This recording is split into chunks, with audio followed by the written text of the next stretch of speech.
Al-Imam An-Nawawi Al-Jawi Al-Bantani, Imam Nawawi Banten, mengatakan terjemah Al-Quran tidak sama dengan tafsir Al-Quran. Maka terjemah Al-Quran tetap haram disentuh bagi orang yang berhadas. Ingat Bu ya, terjemah Al-Quran haram disentuh bagi orang yang berhadas. Itu menurut Imam Nawawi Al-Jawi Al-Bantani. Tapi menurut Syekh Ismail Osman Zain Al-Yamani Al-Makki, Syekhu Syekhina, Syekhu Syekhi, guru dari guru saya, gurunya Syekh Muhammad Nuruddin. Nah, beliau punya kitab namanya Qurratu Ain. Qurratu Ain bi fatawi Syekh Ismail Osman Zain. Di dalam kitab itu beliau katakan terjemah Al-Quran hukumnya sama dengan tafsir Al-Quran. Dua-duanya ya ulama mazhab Syafi'i. Berarti kalau ada yang tetap pegang ya udahlah, karena ada yang berpendapat begitu.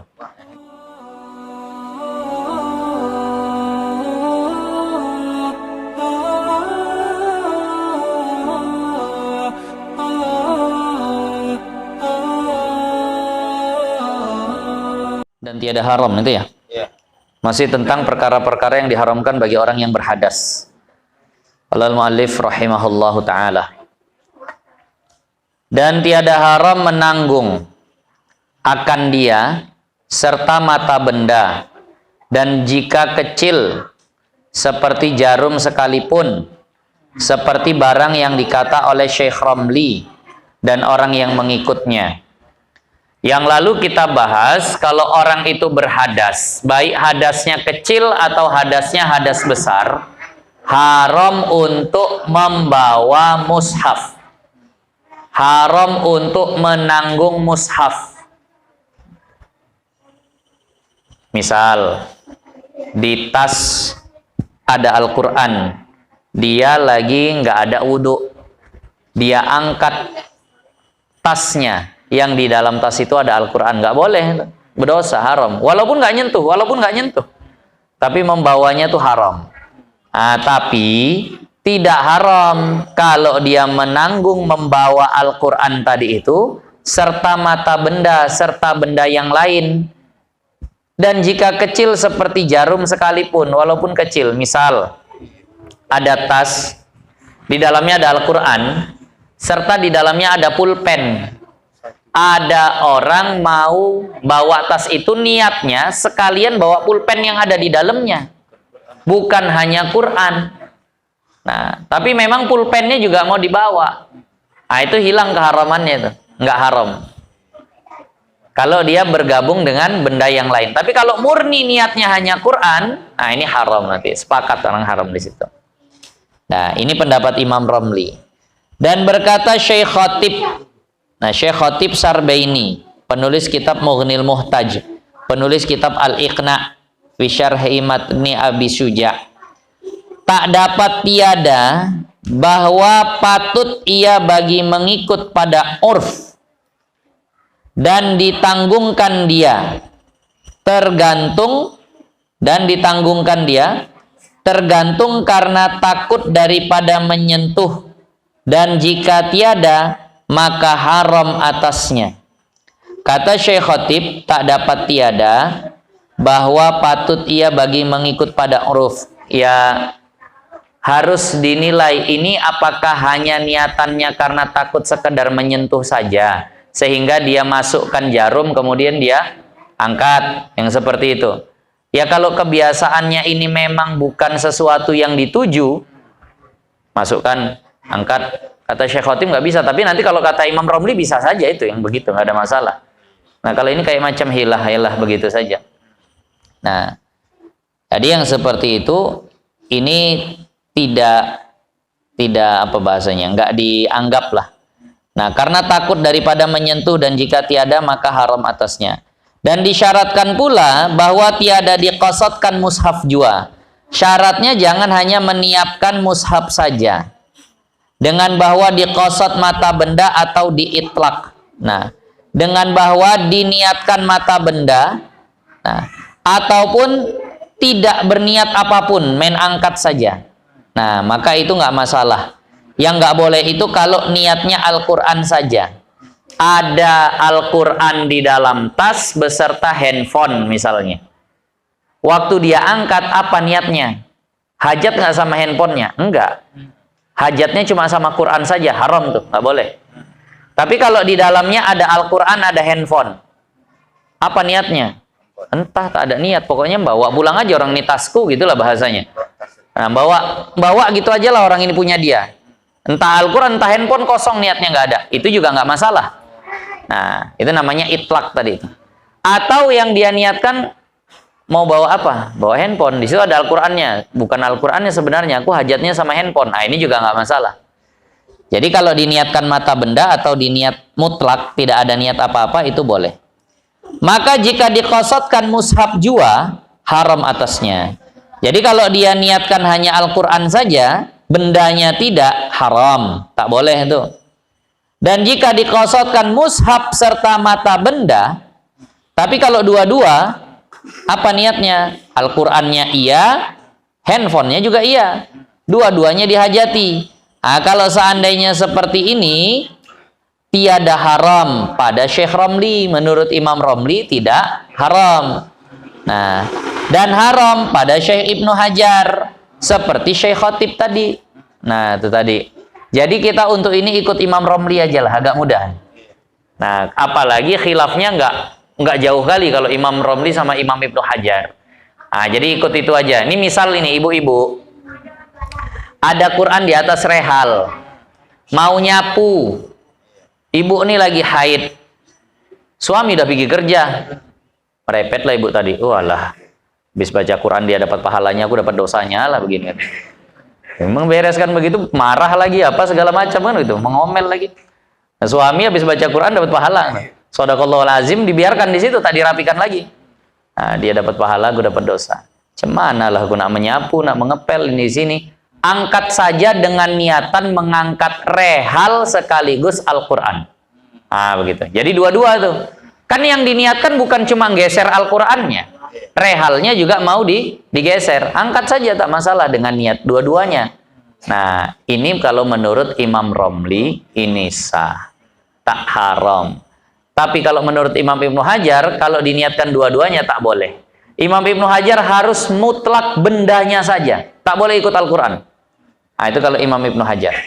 Nah, sama kayak Syekh Khatib tadi.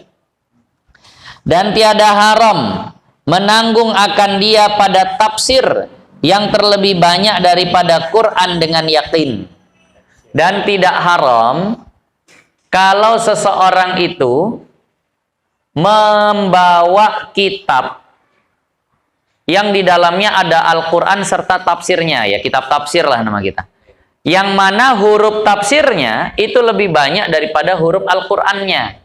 Contohnya tafsir yang agak besaran lah, misal tafsir Sofwatut Tafasir, tafsir Ibnu Katsir, nah tafsir yang lain-lainnya lagi. Nah, tafsir yang paling pendek yang kita tahu adalah tafsir Jalalain. Tapi itu pun ternyata lebih banyak huruf tafsirnya daripada Al-Qur'annya. Walaupun sebagian ulama katakan ada yang udah pernah coba hitung, ternyata perbedaan huruf di dalam kitab tafsir Jalalain cuma 2 huruf saja. Lebih banyak huruf tafsirnya daripada huruf Al-Qur'annya, itu cuma selisih 2 huruf. Jadi dengan 2 huruf itu boleh dibawa. Tapi kata ulama, ihtiyatnya tak usah. Kenapa? Takut tersalah cetak, hilang alifnya, hilang 1 huruf, jadi banyakan Qur'annya. Biasanya kalau Al-Quran itu terjaga, Allah yang jaga, nggak akan rusak-rusak, tak akan kurang-kurang. Biasanya kebanyakan gitu. Tapi kalau tafsirnya, hilang aja 1 alif, hilang aja 1 huruf waw, udah jadi imbang tuh. Tak boleh lagi dibawa. Makanya kalau belajar kitab tafsir Jalalain, hendaknya pakai wudhu. Jangan sampai tidak pakai wudhu. Bagaimana dengan hukum terjemah? Bedakan tafsir dengan terjemah, ya. Itu beda tuh. Ngaji tafsir insya Allah bagus. Ngaji terjemah saja kalau tak pakai tafsir nggak bagus. Nah, karena Al-Quran ini lebih tepatnya kalau ditafsirkan. Tidak cukup hanya dengan diterjemahkan. Nah, kalau terjemah bagaimana? Ada Al-Quran terjemah sekarang ya. Ada Al-Quran terjemah. Itu kalau dipakai atau dipegang saat berhadas boleh atau tidak? Maka kuncinya adalah di terjemahnya. Apakah terjemah itu bisa dikatakan tafsir atau tidak? Kalau terjemah itu bisa dikatakan disamakan dengan tafsir, ya hukumnya berarti boleh. Karena biasanya terjemahan itu pasti lebih banyak daripada Al-Qur'annya, kan gitu. Lihat Quran terjemah, pinggirannya penuh teks, Qurannya di tengah sedikit gitu saja, kan gitu. Kalau memang terjemahan itu kita hukumi sama dengan tafsir, berarti bisa. Tapi kalau terjemah Al-Quran itu bukan tafsir, maka tak bisa. Nah, tentang ini bagaimana? Al-Imam An-Nawawi Al-Jawi Al-Bantani, Imam Nawawi Banten, mengatakan terjemah Al-Quran tidak sama dengan tafsir Al-Quran. Maka terjemah Al-Quran tetap haram disentuh bagi orang yang berhadas. Ingat Bu ya, terjemah Al-Quran haram disentuh bagi orang yang berhadas. Itu menurut Imam Nawawi Al-Jawi Al-Bantani. Tapi menurut Syekh Ismail Usman Zain Al-Yamani Al-Makki, Syekhu Syekhina, Syekhu Syekhi, guru dari guru saya, gurunya Syekh Muhammad Nuruddin. Nah, beliau punya kitab namanya Qurratu Ain. Qurratu Ain bi fatawi Syekh Ismail Usman Zain. Di dalam kitab itu beliau katakan terjemah Al-Quran hukumnya sama dengan tafsir Al-Quran. Dua-duanya ya ulama mazhab Syafi'i. Berarti kalau ada yang tetap pegang ya udahlah, karena ada yang berpendapat begitu. Nah, tapi ihtiyatnya tak usah. Ihtiyatnya tak usah. Kalau ada Quran terjemah, saya bisa pastikan kayaknya pasti lebih banyak terjemahannya daripada Al-Qurannya. Ada teks artinya, ada asbabun nuzulnya, ada hukum-hukum tajwidnya. Oh, banyak betul lah tuh. Sekarang warna-warni Quran. Merah izhar, biru idgham, hijau ikhfa. Nah, anak sekarang takutnya lupa istilahnya. Nah, anak sekarang lupa istilahnya. Memang metode-metode pembelajaran itu bagus, tapi ya pasti ada lebih kurangnya. Kalau model alif-alif dulu, apa misalnya? Alif date a, itu apa namanya? Alif date a, alif bawah. Apa nama metodenya tuh? Metodenya tuh Kalau kami di Tembung bilangnya turutan. Nah, atau alif-alif. alif-alif aja gitu. Alif-alif. Nah, kalau itu mungkin untuk bisa prakteknya agak lama, tapi yang belajar tahu nama huruf. Ini huruf apa? Alif. Ini huruf apa? Ain. Kalau Iqra cepat praktek tapi mereka tak tahu nama huruf. Ini huruf apa? A katanya. Ini huruf apa? Ja, padahal bukan. Itu cara baca, bukan nama huruf. Nama hurufnya jim. Nah, tadi. Yang warna-warna sekarang nih, Al-Quran itu mungkin tahu cara baca, cuma kadang lupa namanya. Nah, oh ini ijo dengung nih. Ijo dengung, bukan dibilang ya kalau itu ikhfa dengung gitu kan. Nah, misalnya begitu, takutnya hilang nama-nama tadi itu. Ah, ini merah harus jelas. Merah itu apa? Entah, pokoknya kalau merah jelas. Nah, kalau dulu Ustaz selain dapat hurufnya, alat rumah tangga pun dapat macam talam. nah iya. Karena memang itulah modelnya zaman dulu. Jadi nama huruf tuh tetap bisa dapat. Nah, tapi itu tadi lah. Ya, karena kan memang orang ini makin lama jam belajarnya makin kurang. Kalau turutan itu memang agak lama ya proses belajarnya. Nah, pakai lagu-lagu. Kalau Iqra dia cepat deh. Tapi sekarang agak lebih terkenal Iqra pula lagi. Nah, ya manapun pasti ada lebih kurangnya. Tapi itu tadi Al-Quran yang bertajwid itu jangan anaknya dipandukan dengan warna tuh. Ah, tuh warna apa tuh? Merah, jelas. Dikasih tahu lah izhar. Dikasih tahu ikhfa. Dikasih tahu idgham. Nah, jangan warna-warnanya saja. Nah, berikutnya. Jadi tadi untuk masalah terjemahan udah jelas ya, ada beda pendapat ulama. Dan disyaratkan, bukan. Maka jika, udah juga tuh. Dan tiada haram. Dan tiada haram menanggung akan dia pada tafsir yang terlebih banyak daripada Quran dengan yakin. Dan tiada haram pula menanggung dirham atau dinar. Tidak haram pula menanggung dirham atau dinar. Dan kepala cincin yang tersurat padanya sesuatu daripada Al-Quran. Ada uang dinar, ada tulisannya. Wa may yattaqillaha yaj'al lahu makhraja. Betul-betul ayat 1000 dinar ditulis di uang dinar misalnya gitu. Kan jadi ada ayat Qur'annya misalnya begitu. Nah, itu gimana kalau seandainya dipegang? Maka tak masalah. Kenapa? Karena hukumnya bukan mushaf. Ingat ta'rif mushaf, pengertian mushaf yang haram disentuh itu apa? Pengertian mushaf adalah ma kutiba fihil Qur'an lil qira'ah awid dirasah. Sesuatu yang tertuliskan padanya Al-Quran dengan tujuan untuk dibaca atau dipelajari. Kira-kira kalau ada Al-Quran tertulis di uang dinar atau dirham, ada orang belajar Al-Quran dari uang dinar atau dirham? Tapi ingin baca Quran lah, ambil uang dinar. Kan tidak. Begitu juga yang tertulis di tembok-tembok masjid. Ini Alhamdulillah, tak ada. Kaligrafi-kaligrafi di masjid. Itu kan ayat Al-Quran. Apakah temboknya jadi hukum mushaf? Kalau temboknya jadi hukum mushaf, nggak boleh kita pegang kalau kita berhadas kecil. Nah, tapi itu tidak dihukumi mushaf. Tanya yang buat kaligrafi, niatnya untuk dibaca atau untuk hiasan? Untuk hiasan, kan begitu.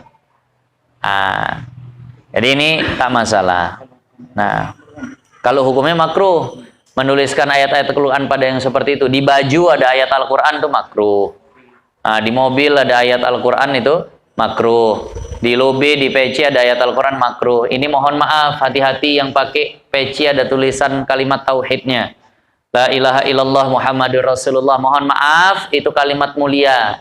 Jadi jangan sampai tersepak sana sini. Jangan sampai tergabung dengan celana anak yang kena air kencing nyucinya. Nah, kenapa? Karena menajisi yang seperti itu tak layak. Jadi beli yang polos-polos sajalah. Nah, jangan yang ada tulisan-tulisan mulianya seperti tadi. Kadang kita nggak sadar, kotor cuci. Nah, satu ember bersentuhan lagi pun sama pakaian dalam. Kalimat la ilaha illallah Muhammadur Rasulullah. Kalau nggak bisa jaga begitu dihapus. Kalau bisa jaga silahkan. Nyucinya pun kalau bisa pakai waktu yang khusus, jangan campur sama yang lain lagi. Nah, jadi di baju makruh dituliskan. Di peci makruh dituliskan. Nah, dengan segala macam yang lain. Di tembok-tembok juga makruh dituliskan. Nah, apalagi sejajar dengan mata. Itu sangat-sangat mengganggu bagi orang yang sholat. Allahu Akbar. Depannya kaligrafi. Tahu lah kaligrafi, payah bacanya. Itu putar-putar kepala lagi sholat. Ini apa bacanya? Ada itu tadi. Nah. Tapi begini, kalau niatannya tabarruk, itu masih ada yang membolehkan. Kan ada ayat kursi yang ditempel di dinding ya. Kalau di rumah, ada ayat kursi yang ditempel di dinding. Dulu ada kisah di dalam kitab Mujarrabat Al-Makkiyah, tulisan dari guru kami Syekh Muhammad Nuruddin. Ada seorang sahabat namanya Sayyiduna Abu Dujanah. Abu Dujanah nih perkasa betul kalau perang. Serbannya merah warnanya. Nah, kalau Sayyiduna Abu Dujanah sudah memakai serban merah, itu tanda mudi serius beliau mau perang. Beraninya luar biasa. Itu kalau sudah berbaris pasukan musuh dengan pasukan orang Islam, Sayyiduna Abu Dujanah akan berjalan dari pinggir pasukan musuh sampai ujungnya dengan sambil membusungkan dada dan memandang dengan pandangan remeh. Jadi dia busungkan dada, jalan, nengoki musuh. Itu seolah dalam gayanya itu, alah kalian tak ada apa-apanya nih, begitulah. Kata Rasulullah, kalau bukan dalam peperangan, itu adalah cara jalan yang paling dibenci Allah. Karena Allah katakan, wala tamshi fil ardi maroha. Tapi karena untuk perang itu bagus. Nah, istilah orang sekarang saywar, perang psikolog dulu, perang psikis dulu. Nah, itu luar biasa. Saya lupa kisahnya, kalau tak salah guru saya pernah cerita, Sayyiduna Abu Dujanah itu pernah perang, ditebasnya orang dari bahu, belah sampai ke selangkangan dengan sekali tebas. Tenaganya kuat betul. Padahal orang dulu biasanya pakai baju besi, tapi ditebas, tebelah dua orang tadi. Tapi ternyata punya masalah di rumahnya. Apa masalah di rumahnya? Setiap tidur malam, terdengar ada suara menjerit, orang tertawa, cekikian, segala macam. Banyak hantu di rumahnya. Wah, kalau lawan musuh nampak, lawan hantu tak nampak. Ampun beliau, payah. Akhirnya mengadu kepada Rasulullah, ya Rasulullah, aku sepertinya diganggu oleh suara-suara yang tidak terlihat rupanya. Ada yang ketawa, menjerit. Pokoknya diganggulah dengan gangguan gitu, rumah angker lah bahasanya gitu. Akhirnya Rasulullah tuliskan sesuatu. Perintahkan kepada Sayyiduna Zaid bin Sabit. Di dalam kitab Mujarrabat Al-Makkiyah itu tertulis itu tulisannya apa. Tapi saya tak ingat. Nah, karena jarang diganggu pula. Nah, paling diganggu anak kalau tidur. Nah, jadi saat itu dituliskan oleh Sayyiduna Zaid bin Sabit di satu kertas, kata Rasulullah, ini tempelkan di dinding rumahmu atau letakkan di dekat bantal ketika engkau tidur. Nah, maka ketika itu dilakukan, terdengar suara teriakan yang begitu kuat, engkau telah membakar kami dan membinasakan kami, sambil menjerit. Habis itu udah tak ada gangguan lagi. Nah, ternyata terkadang bacaan-bacaan seperti itu dijadikan tamwiyah. Tamwiyah itu bahasa kita jimat. Nah, mirip seperti azimat. Tapi harus yang memang syar'i, ayat Al-Qur'an kah ataupun doa-doa yang memang ada khasiatnya. Nah, itu kalau seperti itu digantung di mana mungkin boleh. Kadang kita jumpa tempat rumah makan nasi Padang, ada ayat 1000 dinar tertulis. Pernah jumpa gitu ya? Nah, nanti ada surah Al-Waqi'ah lagi tertulis. Lengkap satu surah tuh. Nah, yang seperti itu boleh atau tidak? Boleh saja. Nah, saya pernah ditanya sama orang, beliau didebat lah mungkin sama orang Wahabi. Dia bilang, "Bang, adik anak, mana masalah zimat ini? Yang gantung bacaan ini segala macam itu didebat sama orang Wahabi." Nah, katanya Al-Quran itu dibaca, bukan digantung. Nah, jadi nggak boleh yang seperti itu, bid'ah segala macam ini itu. Nah, khasiatnya itu kalau dibaca baru terasa.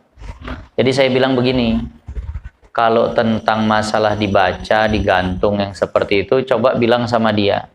Dulu di zaman Sayyiduna Umar pernah terjadi kekeringan. Sungai Nil kering, nggak mau mengalir. Penduduk Mesir kepayahan. Ternak banyak yang mati, panen tak bisa, banyak yang gagal. Akhirnya mengadu kepada Sayyiduna Umar. Sayyiduna Umar menulis sesuatu di kertas. Dilipat, kata Sayyiduna Umar, tolong campakkan ini ke Sungai Nil. Tulisan Sayyiduna Umar. Sampai di dekat Sungai Nil penasaran orang nih. Apa pula orang minta air malah dikasih kertas. Akhirnya dibaca. Ternyata tulisannya kepada yang terhormat Sungai Nil. Dari Sayyiduna Umar, dari Umar bin Khattab Amirul Mukminin.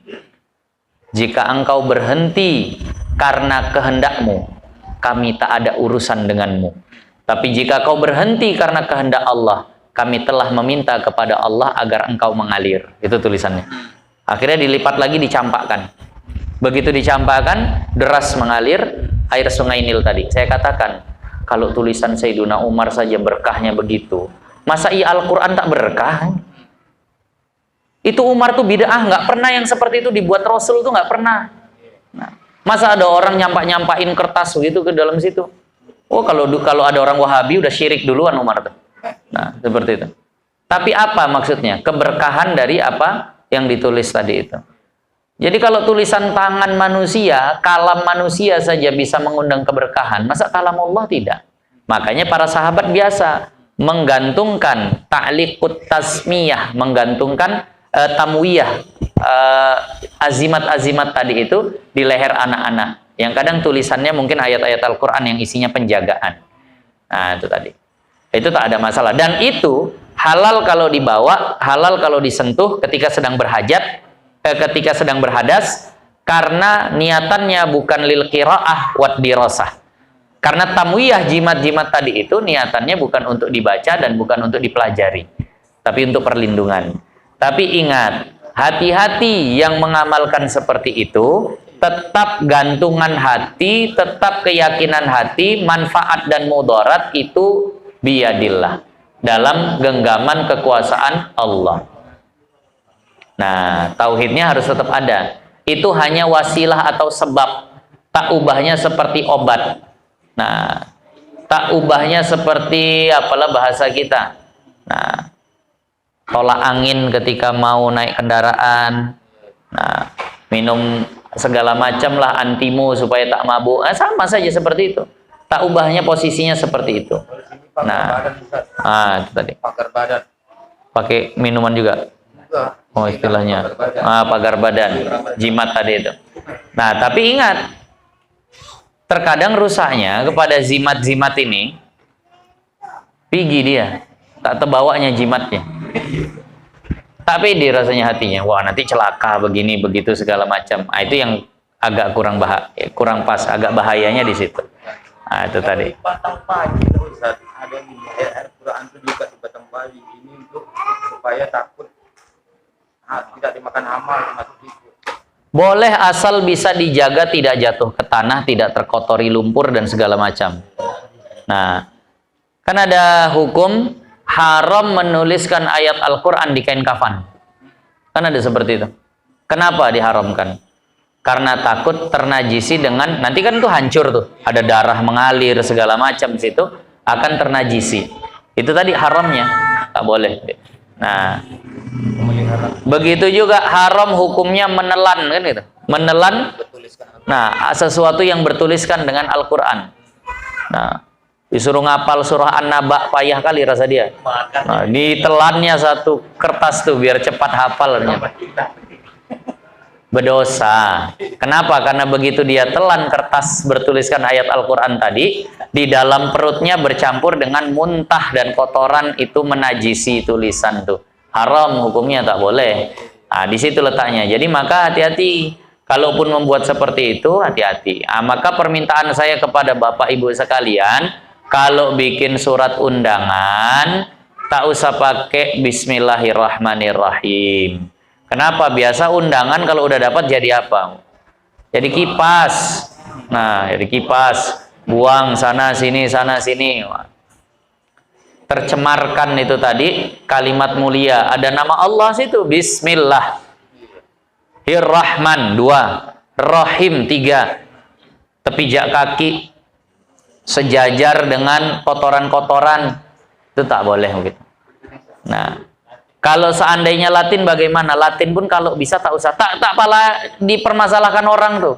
Insya Allah Bapak Ibu buat surat undangan tak pakai Bismillah, mau Latin mau Arab tak dipakai, tak diprotes. Tak mau kami datang surat undangan tak pakai Bismillah. Insya Allah tak ada yang begitu. Yang ditengok orang apa kalau surat undangan? Siapa yang nikah, tanggal, lokasi pesta, udah. Nah, doa-doa nama suci Allah yang telah menciptakan manusia, nggak dibaca tuh sama orang. Kosong aja udah, tak mesti. Yang pasti itu nama siapa, tanggalnya kapan, nah lokasi pesta di mana. Nah itu tadi. Nah jadi tak usah dibuat yang seperti, tak masalah. Kalau saya condongnya Latin pun tak usah lah. Latin pun tak usah. Nah itu tadi. Ada seorang ulama namanya Imam Bishr Al-Hafi. Imam Bishr Al-Hafi. Bishr itu namanya. Al-Hafi itu artinya tidak bersendal, nyeker. Karena ulama ini tak pernah bersendal. Kemanapun nyeker. Nah, kalau ada yang mau niru silahkan. Nah, ini biasa habis ngaji banyak yang jadi Imam Bishr Al-Hafi. Hilang sendalnya. Alasannya ngikut sunnah padahal hilang sendal. Jadi Imam Bishr Al-Hafi, kisah yang paling masyhur itu, beliau berjalan. Beliau tak pakai sendal. Beliau berjalan, terlihat beliau ada kertas bertuliskan Allah. Di tanah, sejajar kaki. Beliau ambil tuh kertas. Beliau beli parfum. Lupa di situ dibuat harganya berapa. Beliau kasih parfum diwangikan. Beliau gantung di tempat yang tinggi yang kira-kira tak akan jatuh lagi. Itulah sikapnya. Nampak ada kalimat Allah tercecer. Beliau kemudian tidur lalu dengar suara. Ya Bishr.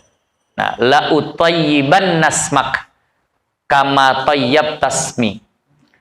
Sungguh aku, maksudnya ini suara mewakili firman Allah. Sungguh akan aku harumkan namamu sebagaimana kau telah mengharumkan namaku. Maka sampai sekarang tuh terkenal Imam Bishr Al-Hafi. Nah, itu amalan. Jadi kalau nampak ada yang seperti itu diangkat. Nah, sufi. Nah, Imam Bishr Al-Hafi. Kisah tentang nyekernya nantilah di lain waktu. Nah, kenapa bisa nyeker? Awalnya nggak nyeker beliau. Awalnya pakai sendal.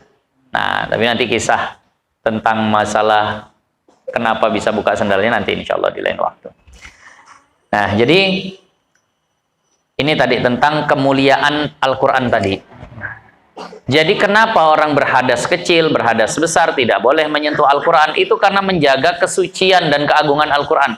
Tak pantas tangan yang kotor, tangan yang berhadas untuk menyentuh Al-Quran tadi itu. Itu maksudnya. Nah, saya pernah berdebat sama orang, ya mungkin agak-agak muyulnya memang Salafi Wahabi. Beliau kata, udah dibaca saja. Nah, masa mau baca Al-Quran nggak boleh? Lagi haid nggak boleh pegang Al-Quran, nggak boleh baca Al-Quran. Nah, nggak ada uduk. Orang tuh baca Al-Quran disuruh sering-sering. Itu kalau seandainya ada orang yang melarang orang berhadas baca Al-Quran, itu berarti dia mau menjauhkan umat daripada Al-Quran. Oh gitu. Masuk juga ke akal. Masuk juga akal orang yang inilah, yang tak faham tentang kemuliaan Al-Quran tadi. Nah, jadi saya katakan, kalau gitu sekalian aja sholat, Pak, saya bilang. Orang yang melarang orang berhadas sholat, itu berarti dia menjauhkan hamba dari Tuhannya. Bilang aja begitu langsung. Kenapa mesti Al-Quran? Nah, sholat aja sekalian. Tak usah cuma Al-Quran. Nah, orang yang haid suruh puasa sekalian, Pak. Nah, kenapa? Karena kalau seandainya dilarang orang yang haid untuk puasa, itu berarti menjauhkan seorang hamba dari amalan yang paling banyak fadilahnya. Nah, ada tadi tak bisa pula pakai hukum-hukum begitu. Nah, ada ada yang menetapkan syariat. Nah, kita sambung sedikit lagi. Dan jangan ditegah, jangan dilarang. Nah, kanak-kanak yang mumayyiz, anak-anak yang mumayyiz. Anak-anak artinya belum baligh, mumayyiz tapi udah pandai. Nah, apa ukuran mumayyiz? 3 pendapat ulama tentang ukuran anak itu mumayyiz. Ada pendapat rendah, pendapat menengah, pendapat tinggi. Pendapat yang paling rendah, ukuran anak itu sudah dikatakan mumayyiz kalau bisa membedakan mana kanan, mana kiri. Oh, rendah kali nih. Saya anak umur 3 tahun. Tanya tangan kanan mana tahu deh. Kiri mana udah tahu. Tapi masih 3 tahun. Mana tahu mana baik, mana buruk. Nah, itu terlalu rendah sebenarnya. Yang kedua, ada yang menyatakan batasan mumayyiz ketika bisa merespon pertanyaan dan menjawab dengan jawaban yang sesuai. Itu berarti mumayyiz. Ayah di mana? Pergi. Kemana? Kerja. Di mana ayah kerja? Nah, dibilangnya di pabrik. Jam berapa ayah pulang? Sore. Kan udah bisa tuh jawab tuh, sesuai dengan itu. Ah, itu mumayyiz tuh. Tapi ini agaknya juga masih terlalu cepat kali. Umur 5 tahun udah bisa tuh. Nah, yang ketiga, dan ini yang paling banyak digunakan. Had mumayyiz, batasan mumayyiz itu ketika bisa makan dengan sendiri, makan sendiri dengan benar, minum sendiri dengan benar, istinja sendiri dengan benar. Ya, anak umur 5 tahun bisa makan sendiri, tapi nggak benar. Yang berserak di lantai lebih banyak daripada yang masuk ke mulutnya. Istinja kalau umur 5 tahun Pak ya. Kalau yang 3 ini sudah bisa dilakukan dengan benar, itu berarti sudah mumayyiz. Biasanya umur berapa ini? Ibu-ibu yang tahu, biasanya umur berapa, Bu? 7 tahun udah bisa, Bu ya? Nah, 7 tahun lah.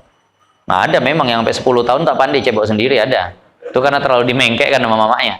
Nah, habis rata-rata 7 tahun, 8 tahun, udah beres lah itu yang tadi itu. Makan sendiri, minum sendiri, istinja sendiri. Maka ini batasan mumayyiz. Nah, kalau anak di usia itu 7-8 tahun sudah mumayyiz, nah artinya udah bisa melakukan yang tadi itu sendirian, jangan ditegah dia.